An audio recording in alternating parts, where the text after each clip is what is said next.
Good evening, beloved community.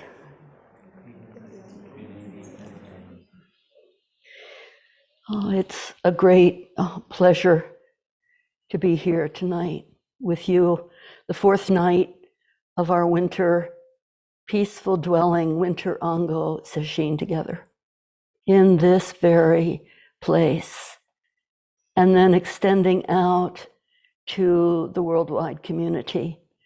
We love to say unsui community, cloud and water wanderers. I'm thinking what a perfect title for our full body, our full Sangha body, cloud and water right now in this snowy, quiet winter night, fourth night, turning night. Extraordinarily important, dear followers of the way, with all of my heart, I encourage us to stay the course, to not wobble. This is the time in Sesshin, the midpoint in Sesshin, where we begin to think we have options outside of this room. It is not so. Not so. No, no, no, no, no. We have together created a container and a place, time of practice that is exceedingly important, and more than we understand, I think. Certainly more than I understand, but we feel this community. And so again, please stay here. Settle yourselves on yourself. And let's let the flower of our life force bloom. Wonderful encouragement years ago from Katagiri Roshi. Settle yourself on yourself and let the flower, I want to talk tonight about flowers. So let the flower of your life force bloom. All right? You can feel it. We have made this compact together. And from the Fukanza Zengi, which we've been studying and working with, the first of the writings that Dogen Zenji offered when he came from China in 1227. He was 27 years old. There's some question, maybe he was a little older, a young, strong practitioner. And his first offering was reminding us on the importance, the fundamental importance of sitting and practicing sitting meditation. Just some lines from the Fukanza Zengi. Cease from practice based on intellectual understanding, pursuing words, following after speech, and learn the backward step that turns your light inwardly to illuminate yourself. Remember Kozan covering that the other day, this phrase. And learn the backward step that turns your light inwardly to illuminate yourself. And the Zazen I speak of is not learning meditation. It's not a riddle, it's not a puzzle, it's not a game. It is simply the Dharma gate of repose and bliss, the practice realization of awakening.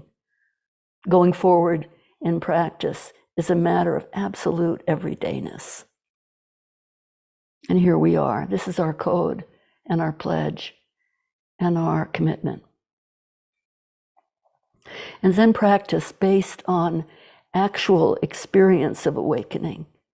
I teach, says Bodhidharma, transmission outside the scriptures. Actual experience, the actual experience of more than 1,000, hundreds and thousands of years. And the recollections of the Buddha.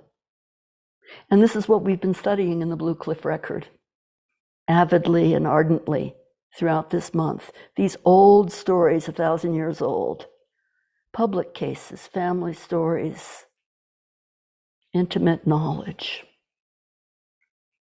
But the very most basic questions: what is there? Is there anything?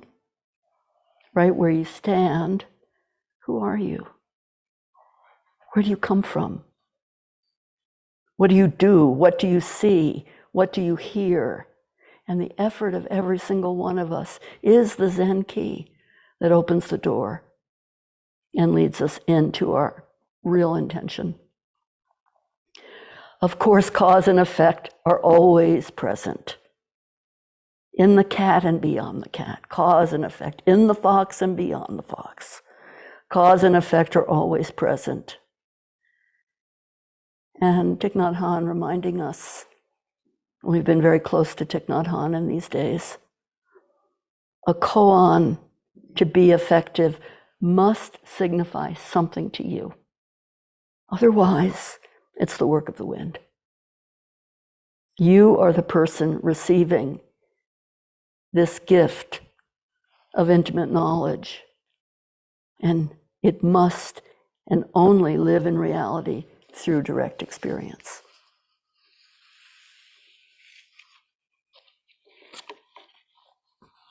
So when it was time for me to choose a koan, I followed the path of poetry, the path of language, the path of mystery, and the path of direct experience. And so the 21st case from Chih Men, lotus flowers, lotus leaves. Now you may think, now where have I heard that before? Those of you who were present here in this room and online, as many of us were, for the annual Rohatsu session, heard Roshi Enkyo take up this case on the 4th day, like tonight. And I heard her from the nave of our house where I was listening in Northern California, Coast Miwok territory. I just like to say, where you are. You find your place where you are, practice occurs. Listening, I heard her take up this case and felt an electric connection and current. Absolutely personal, startlingly personal. The case begins with a vivid pointer. Strip off the blinders, unload the saddle pack. I love this line. This is the season of the great peace, peaceful dwelling, Ango. This is the season of the great peace. And then this one in particular, discern the phrase outside of patterns. I think of discernment, discernment is to sift. You take beautiful corn, like we discerned what corn to give Roxanne's to return to Roxanne, to rematriate to Roxanne Swensel a few days ago. Discerningly putting the kernels and the chaff and the pieces of top of the corn and bottom of the corn and flour of the corn, you run it through a sieve, you discern, and the kernels outside of any pattern that you think you know fall through, and you pick them up, and they're a treasure. Discernment, genuine, not illusory. Genuine discernment. So a monk asks Chih Men, how is it when the lotus flower has not yet emerged from the water? And because Winter Sesshin, Rohatsu Sesshin are merging now, we could also say, how is it when the lotus flower has not yet broken through the water? What's the answer? Chih Men said, a lotus flower. And the monk kept going. How about after it has broken through the water, broken from the water? And Chih Men answered, lotus leaves.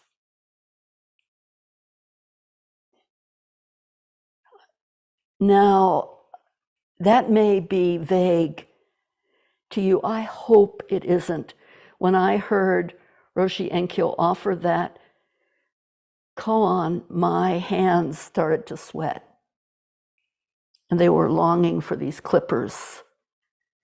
This is a call and response. So for a person who has found Dharma and ecology as one undivided world, my hands started to sweat, but not only because she spoke about nature, but because Sensei Kaz began the teaching with a vivid teaching, creative writing that he had completed on November 30th, calling for peace.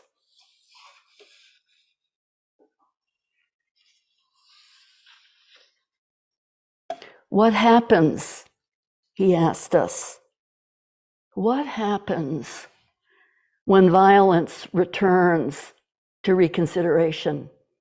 Because he reminded us that the power of Sesshin, the power of practice, depends on poetry and on staying really close and finding language that transforms and inspires your practice, finding the words inside of the words. Poetic language that can transform suffering. And so during this time here, he worked on and was creating a libretta, a song, an opera dedicated to peaceful abiding. And he read us the draft. What happens when violence returns to reconsideration? What happens when hatred turns to love?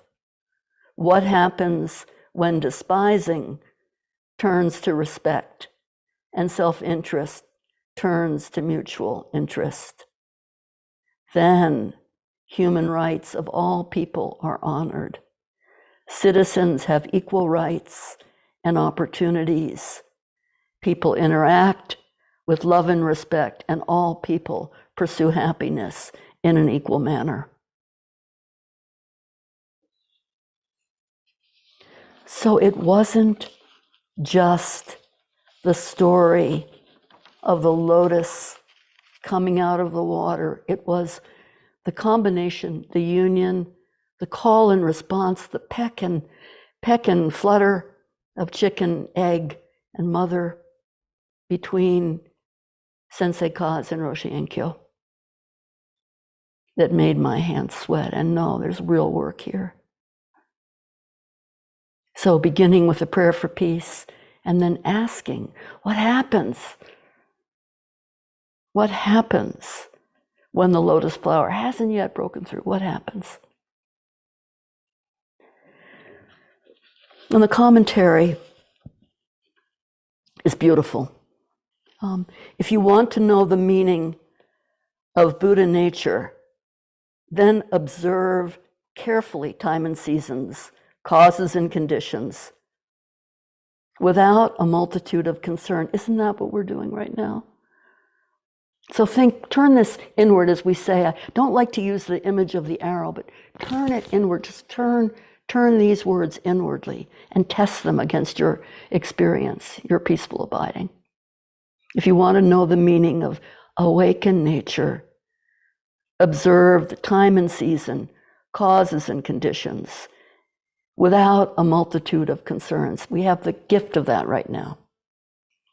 And in the midst of words, penetrate through the words, all the way down to the bottom, the muddy bottom. And in the midst of meanings, pass through the meanings. Let go. Let go, let go, let go. Let yourself be at ease. And only then can we see lotus flowers, lotus leaves.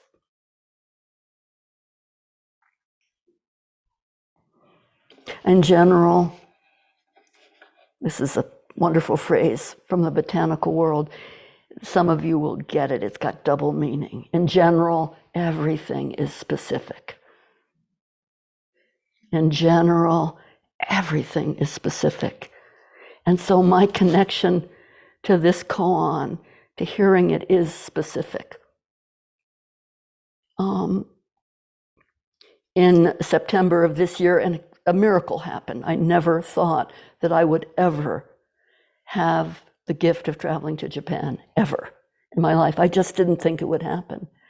But Upaya Zen Center and Natalie Goldberg and other friends made it possible. And so this September, I traveled for 3 weeks to Japan on a pilgrimage led by Sensei Kaz and Natalie Goldberg. Gardens of Awakening, and old poetry, haiku poetry, poetry underneath poetry, and obviously wonderful topic. And I was supported to go. I still can't believe it. I can't believe it, but I know it's true because this lotus pod comes from Japan, and I got it through customs in America. I have very uncustomary guises, right? See if you can hear it. Yeah, it's a song of the seed.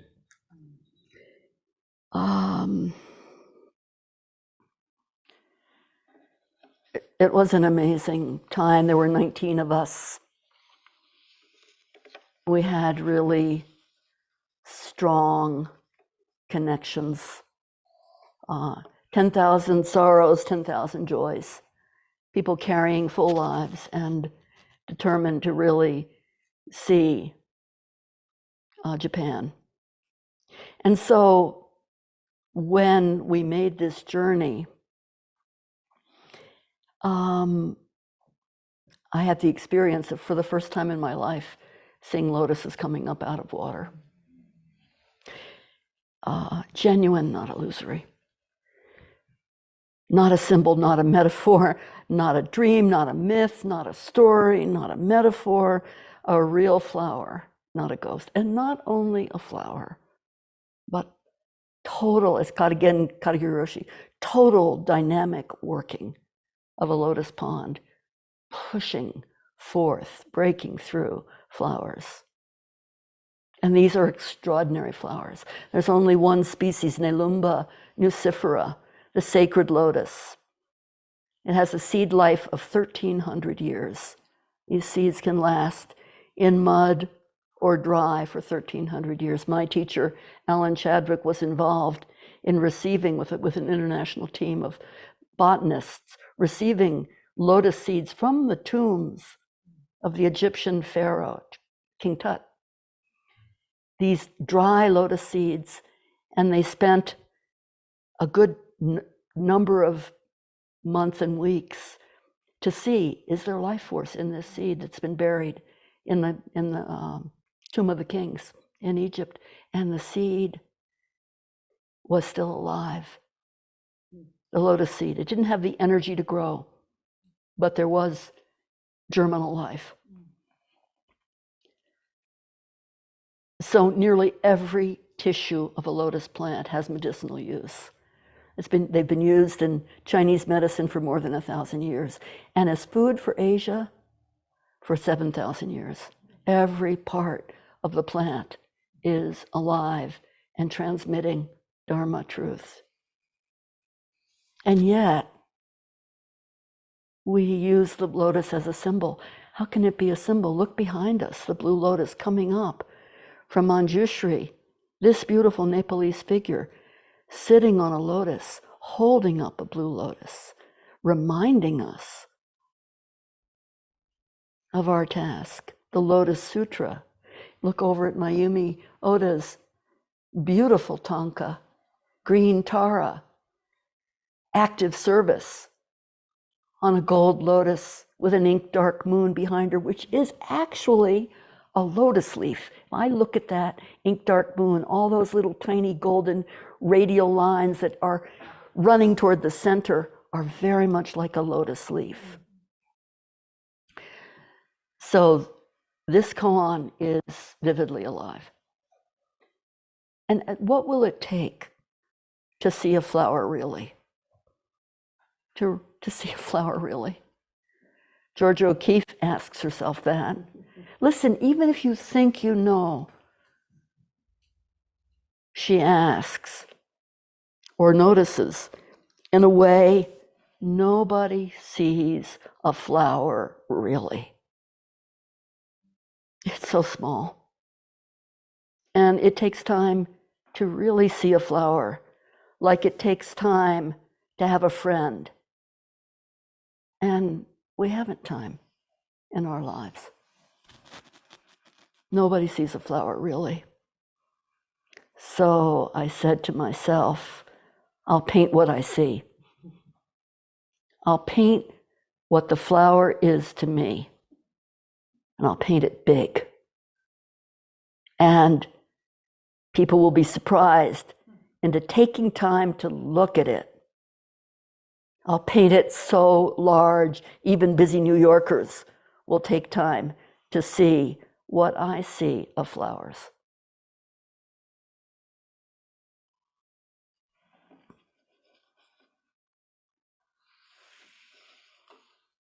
You know, when Dogen Zenji left China to cross the sea and return to Japan, the ocean was upwelling and rough and wild. The waves were huge, and the travelers chanted the Lotus Sutra, eyes of compassion, observing beings assemble an ocean of blessing beyond measure, chanted passages from the Lotus Sutra, and the sea got quiet. And Dogen came home. Don't tell me that isn't a true story. Not when I see blue lotus, lotus in a sea of fire, and this koan.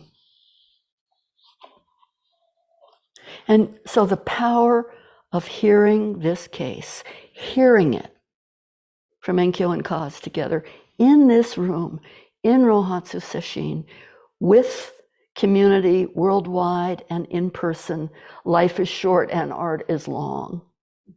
And finding language that inspires and transforms is our work. So the monk, he appears, Chih Men appears very, only twice in the Blue Cliff record. He was a student in the house of Chih Men. He lived from 950 to 1030. He was born in the year of Chih Men's death. He's both a descendant of the school, descendant of the school, and also reviver of the school. It was slipping into laziness or too much thinking. The Lotus breaking through woke up the school. And guess what, everyone? Chih Men's, even though he appears rarely in the Book of Record, his primary student, his person that he transmitted to, is Shurto, the one who wrote all the poetry in the text. Not the commentaries, that kind of edgy poetry. This was Chih Men's particular student. And his student had 84 enlightened successors, so Chih Men was quiet, called for the breaking through of the lotus. And each phrase that he uses, Roshi Enkyo pointed out, each phrase that he calls up contains 3 other phrases. A phrase that reckons with heaven and earth, a phrase that cuts off myriad streams, and a phrase that follows the waves. If you really study his language, you can feel it. This is personal. You have to feel it yourself. So let me drop down with you. We were in Japan in the end of September. We were present in Japan on the 7th day of October, when the world changed. On the 6th day of October, lotus blossoms broke up from the water. On the 7th, the world was in war, and we observed that. And we strengthened ourselves through the path of pilgrimage and study. And we had incredible guides with Kaz and Nat. We went in early October to Old Nara, to the western part of this ancient city, the original capital of Japan. It was raining, soft green rain. Kaz particularly wanted to take us to an old temple, Toshodaiji Temple. He told us that the temples in Nara each stood for different schools or different phases of Buddhism, and this temple represented the precepts, guidelines that help us live our lives. The temple was founded by Ganjin,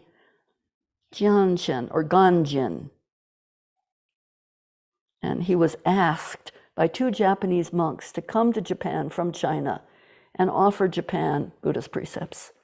And he earnestly tried. He set off at the age of 55 to cross that same sea, that rough China Sea. His boat failed, and the students he was traveling with died on the boat. And he himself was blinded by the salt of the ocean. 11 years later, after many earnest efforts, he reached Japan in 753 and talked and encouraged the building of the temple, Toshodaiji. Haiku poet Basho visited this temple in the year 1680, and he wrote a haiku to honor this story. With a fresh young leaf, I brush away tears of his benevolent eyes. I wish to brush away tears of his benevolent eyes. You know, maybe it was the rainy day and the mist and the experience of going through this magnificent gate right into the heart of that temple. I don't know, but Kaz had the good sense to say to us, because he knew the terrain was new for all of us, just find your way in here. Just he let us loose, which is very nice on pilgrimage when you get let loose.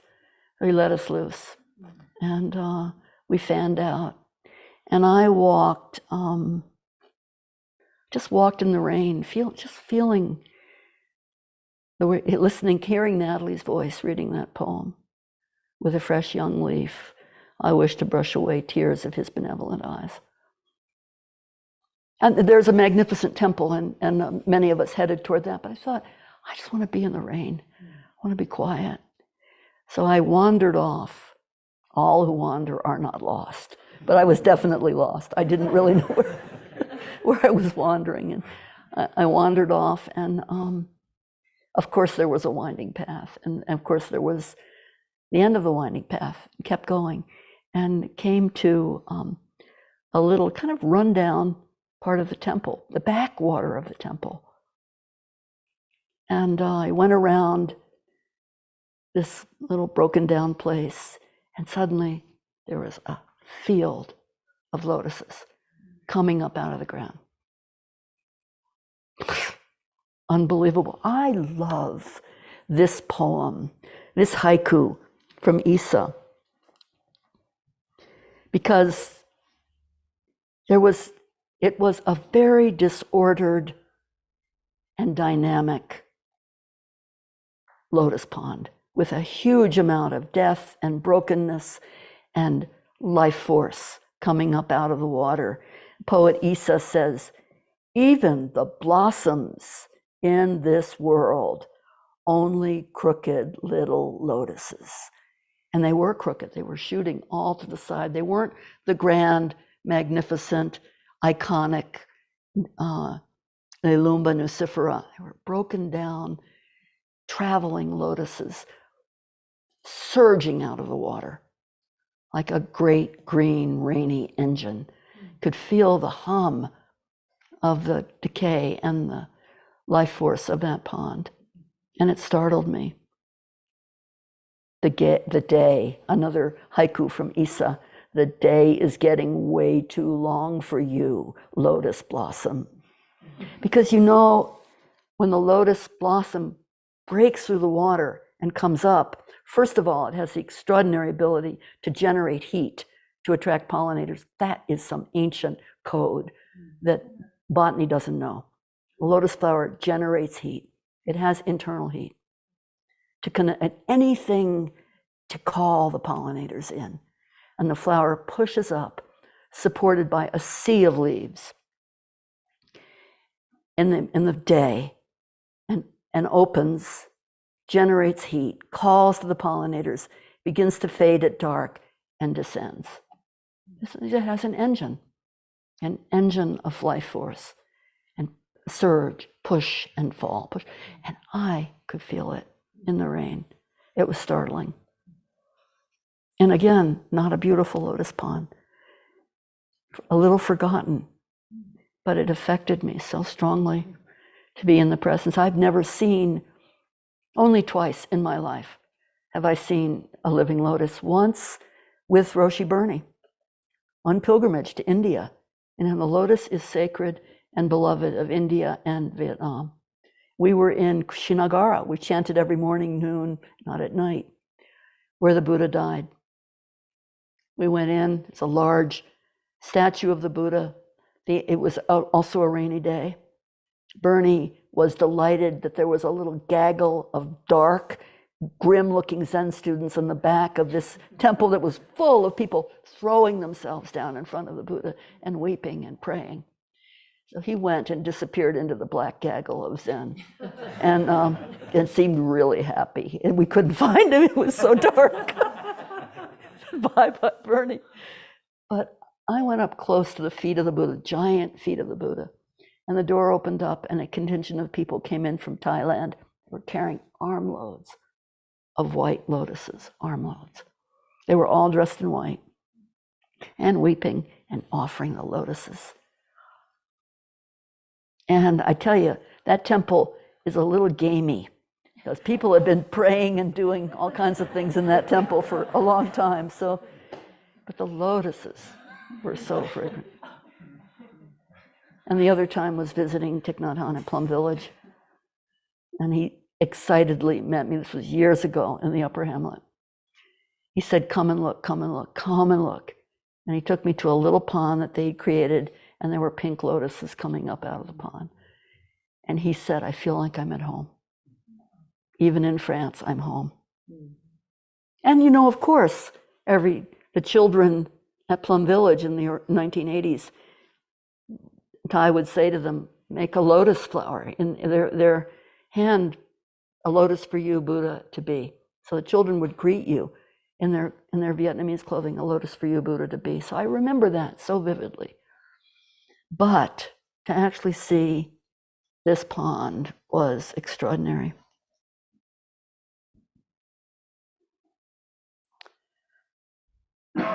Yeah. So when Roshi Enkyo went on to say that in the koan, the stem of the lotus is really important. And, you know, we say in the botanical world, you know, roots, stems, leaves, flowers, fruit, and seed. So the root represents the earth, and no lotus, no mud. Without mud, there's no lotus. Those seeds are buried in mud. So the root of the lotus is running horizontally through thick, deep mud. So root, stem. The stem is the conduit, the channel, the fuse between the floor of the world and the flower. Now, what happens when you're suddenly inside the stem? Because I felt, when I listened to Roshi Enkyo and remembered, I felt I was inside the actual fuse of the lotus flower. And I felt the conduit. She said that's where dragons hide. The bad dragons come out. They hide in the fibers of the lotus stem. One of the most nutritious parts of the plant. And the conduit that connects leaf with root with flower. So the stem and the leaf are the water element. The flower is air because of communication.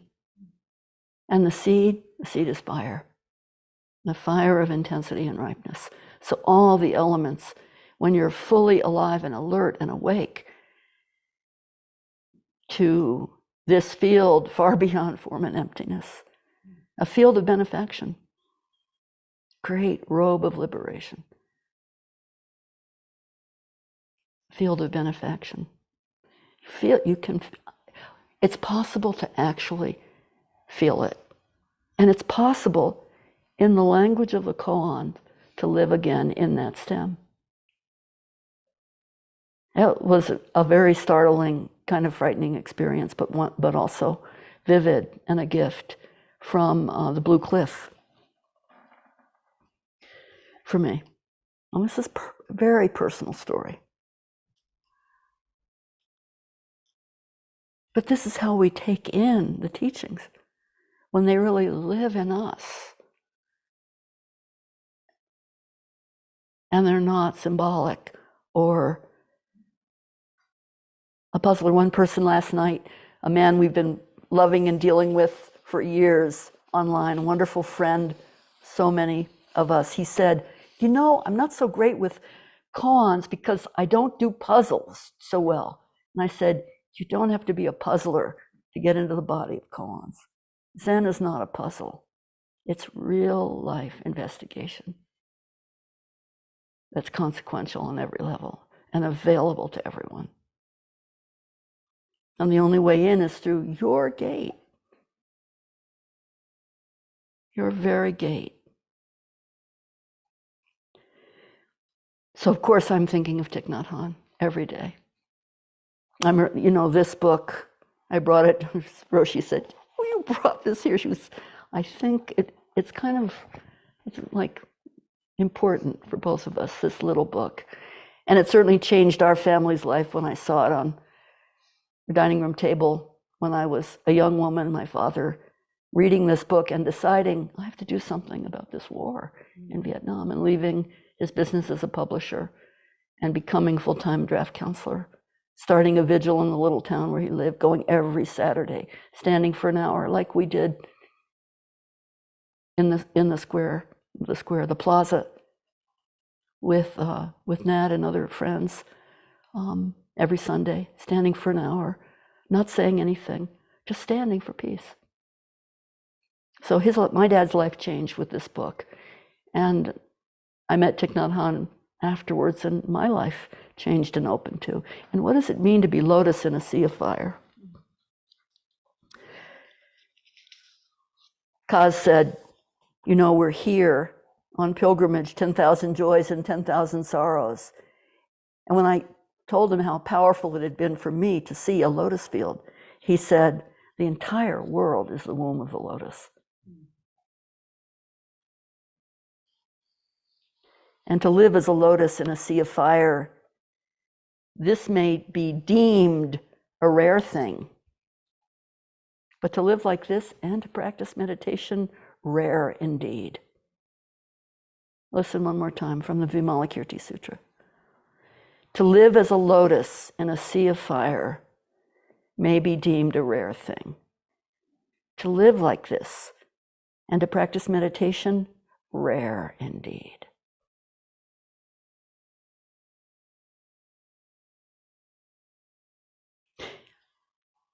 It's important to notice because in the preface, it's not something we've talked about, but it could be said and should be said tonight. One other image of the lotus in the sea of fire is the image of the vivid choice that monks who were close to Thich Nhat Hanh made in Vietnam in 1963. One of his teachers, and in 1965, his student, Chih Men, was 33 years old, choosing to peacefully sit down, cover themselves with gasoline and ignite themselves and to stay present for peace. And that is a lotus in a sea of fire.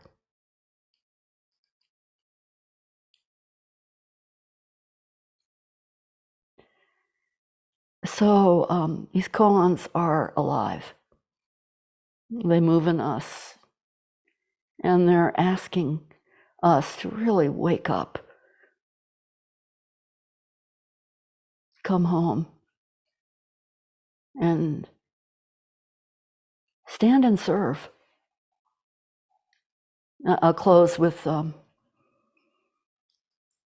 experience at the very end of our pilgrimage when it was time to go home.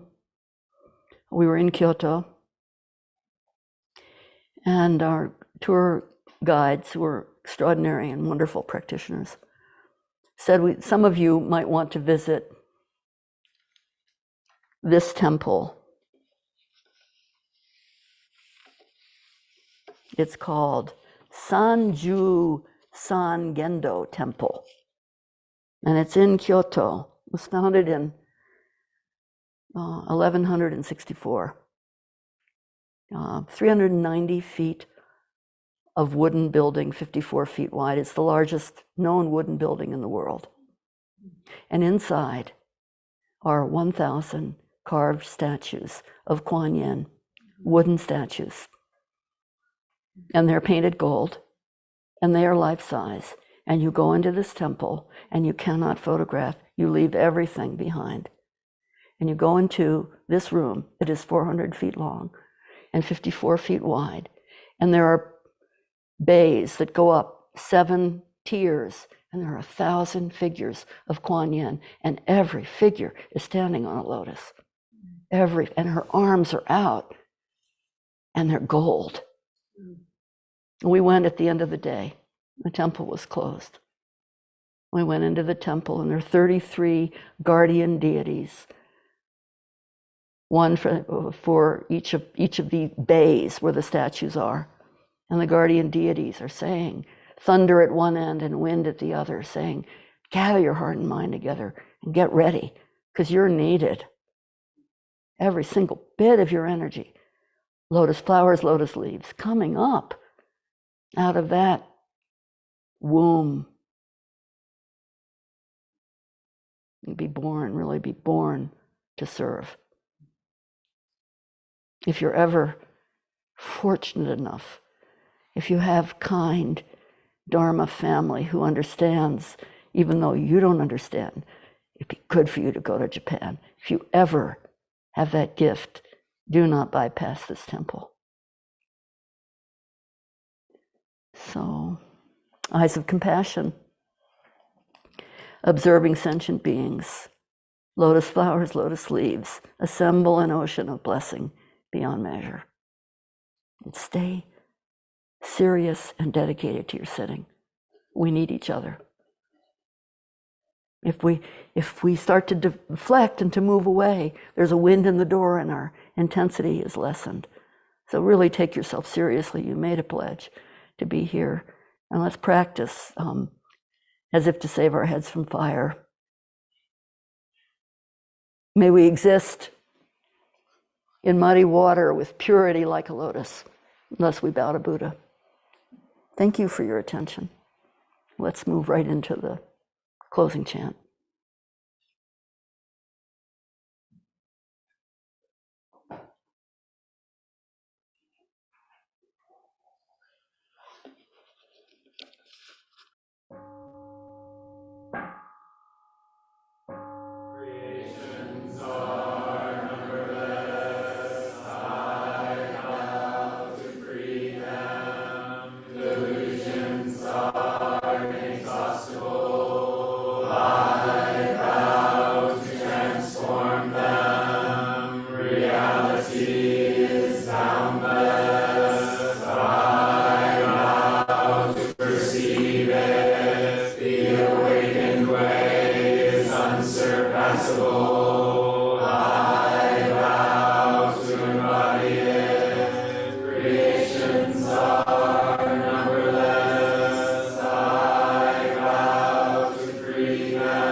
See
Please restore the Zen.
Please prepare for Oryoki.